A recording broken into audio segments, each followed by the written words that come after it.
Okay, pag-aralan natin 'tong technical analysis natin. Ito, mag-start tayo sa day. Una nating hanapin ang high. So, yan ang pinakabilisan natin.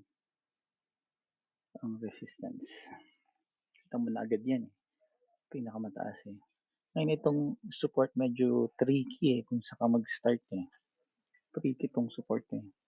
Ang support nito, kung tatanungin mo dito dapat yan. Anong support? Tapos, basically, 29 which is impossible, di ba? 29 ang pullback mo which is impossible of course. So ang second na gagawin mo is hanapin mo yung mga support and resistance which is ito, support and resistance yan. Kasi na-break na yan eh. So ito na-break yan, support and resistance yan. Dito may maliit, maliit to. Consider na natin yan. I-consider natin na support and resistance yan. Kasi nasa day yan eh. So sa maliit, malaki yan. I mean, sa maliit na time frame, malaki yan. So, support and resistance yan. Ngayon, ang hinahanap mo yung pullback.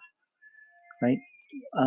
Dito natin ngayon itatry yung resistance natin. Yung support natin.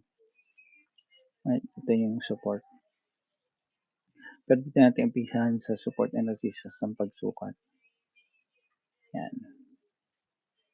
So, ang pullback nito, sabihin natin na nandito.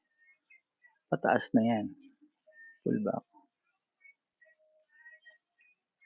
Yan ang pullback niyan. Ibig sabihin pataas ng CBTC or pwede nating bantayan, di ba?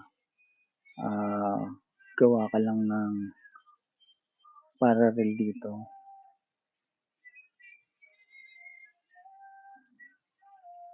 Gawa ka lang ng parallel dyan. Yan. And then, ay na, umabot na pala. Baka ito nga ang reversal na hinahanap natin, no? Sa sukat ko, yan na yun eh.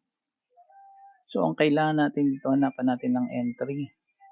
Pwede tayo magsipag-entry ngayon ng long, stop loss na lang. Kasi ito na yung last na sa computation. So, babantayan natin to sa lower time frame. Ito. Yan ang, ito, dito tayo mag-start. Dito tayo mag-start. And then, ang hinahanap natin dito, right? Hanap natin dito.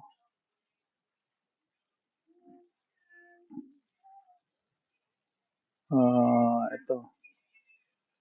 Yung hinahanap natin. Yung 2 saka yung 4. Yan yung hinahanap natin dyan. Pag lumagpas na dito sa lower time frame. So, pupunta natin sa lower time frame. Ang gagamitin naman natin is yung EMA. Yung EMA. Hide mo na yan. Ang kailangan natin dito yung EMA. Kung kailan kayo nag-confirmation sa EMA. So, sa 4, tingnan mo may confirmation ka sa 4. Ano to? Baba pa lang yan eh. Ang hinahanap ng confirmation ng EMA yung pataas. Sa 45, ito. 45 oh. Sa 15. Ayan, nag-confirm na sa 15. So, dito tayo mag-start ngayon maghanap ng entry na long. Excited to Kasi nandyan na yung dalawang EMA confirmation mo.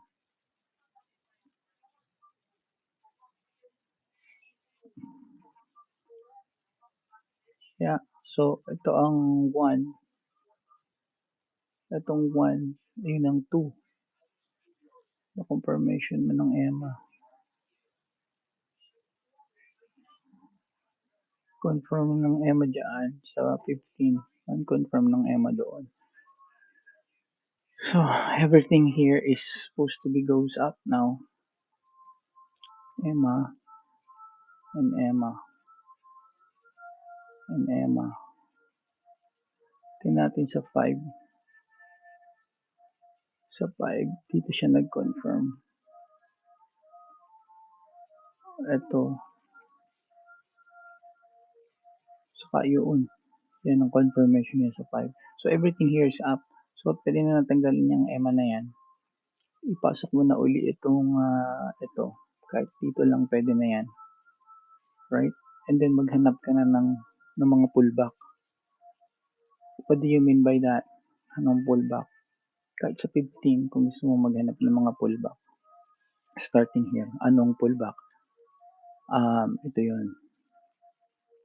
Ito, ang pullback. Kaya nung sa 5, maraming pullback. Tsaka maghanap. Yan. So, ang hinanap natin ito. Ito yung mga pullback. Kunin mo yung low. Ito kung mag-start, di ba? Kunin mo yung low and high. Tapos mag-start ka na magsukat ng pullback. Yung pinakamalapit sa 0.75. So, ito. Pullback yan. Yan, entry yan. Kasi confirm na natin yung EMA natin. Entry to. Unless na magsara yung EMA natin. Yan. Sa 45. 45 natin nakita yan eh. 45 entry yan. Entry.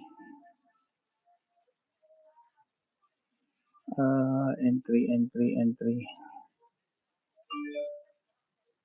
Bakit hindi makakating entry? Ang entry dito eh. Area. Entry. Yan. Entry yan. Right? So, diyan ka mag-start. Maghanap ng another pullback. Ito. Entry. Yan. Entry. Mga pullback entry yan. Paano mo hinahanap yung entry na yan? Measurein mo lang ng fibs. Diba? 0.75. Pinakamalapit sa 0.75. Up or down, positive or negative. Yan. 0.75. So, high and low. 0.75. Yan. Kung ginawa natin yan, dami na natin. See? So, nandito na tayo sa taas. Ayan ang high. Ito ang low. Right? And then, ang entry natin dito is pinakamalapit sa 0.75. Oops. Delete. Ito.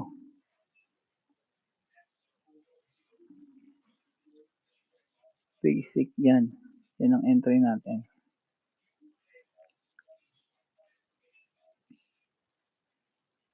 Entry area natin to. Extend natin. Ayan na yan. Yan. So, sa 5 yan. So, yan na. Yan ang BTC natin. Mukhang pataas na. Hintayin lang natin to magsara sa 45. 45 tayo nakakita.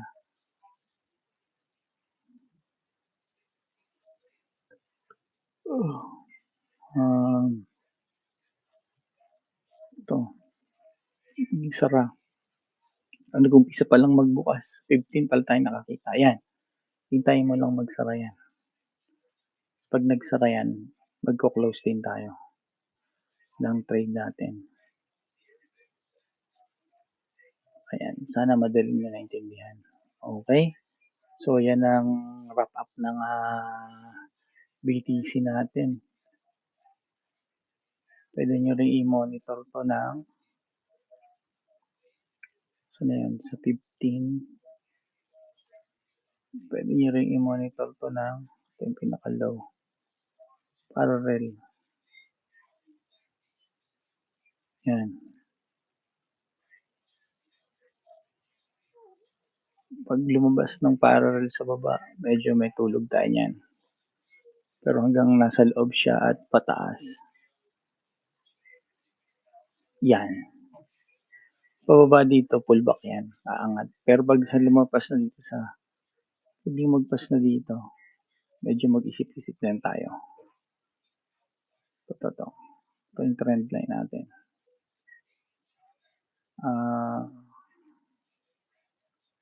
Continuous long. Yan. Wrap up. Anyway, yan ang KBTC. Technical analysis. BTC. 05/03/2024. Okay?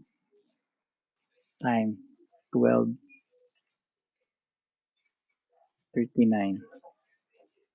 PM. Okay guys, yan lang for today.